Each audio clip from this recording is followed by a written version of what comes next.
Unit 4 Relations, Lesson 2, Using Scatterplots to Analyze Data.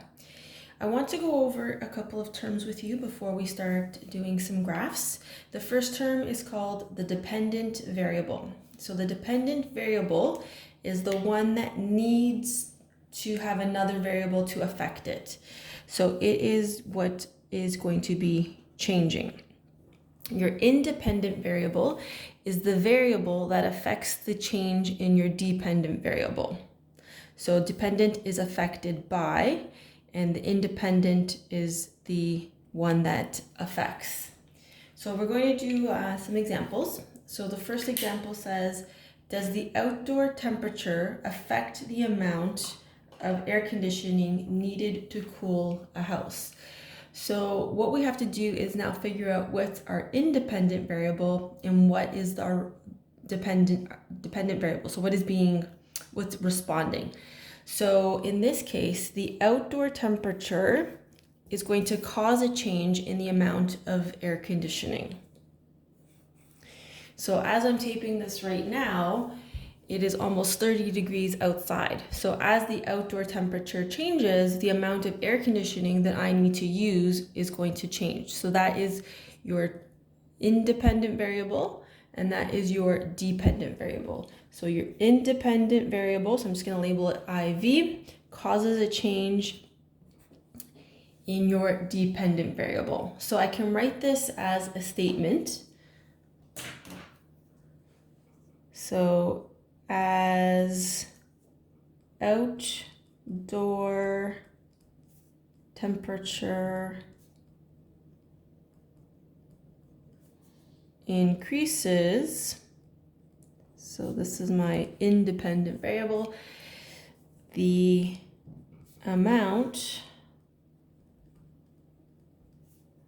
of, I'm just going to write AC for air conditioning, AC needed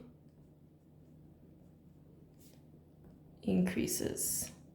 So this is called a positive relationship. So when one variable increases, it causes an increase in the other variable. Okay, let's do another one. Is there a relationship between running and your heart rate? So in this case, you have to figure out what is your independent variable and what is your dependent variable. So does heart rate cause running, or does the running cause an increase in your heart rate? So when you think about it, you might think of some time when you had to go up a set of stairs, and when you get to the top of the stairs, you notice that your heart is increasing its heart rate. So the running is the independent variable. So it's going to affect the heart rate. So the heart rate then is your dependent variable. So then we can write this as a statement. So as running increases,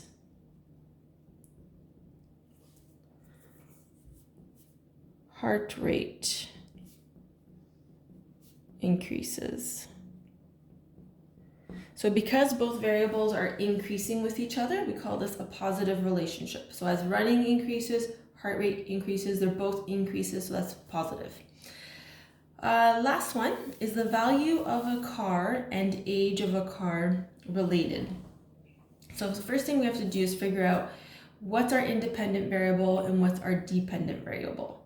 So does the value affect the age, or does the age affect the value? So you might know this from a personal experience, but when you buy a car, if you sell it in 5 years, the value of the car decreases.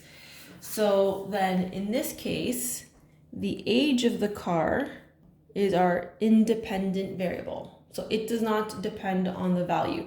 The age is going to affect the value.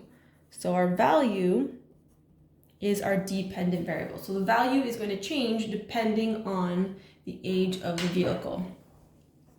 So then we can write our statement to relate these two variables.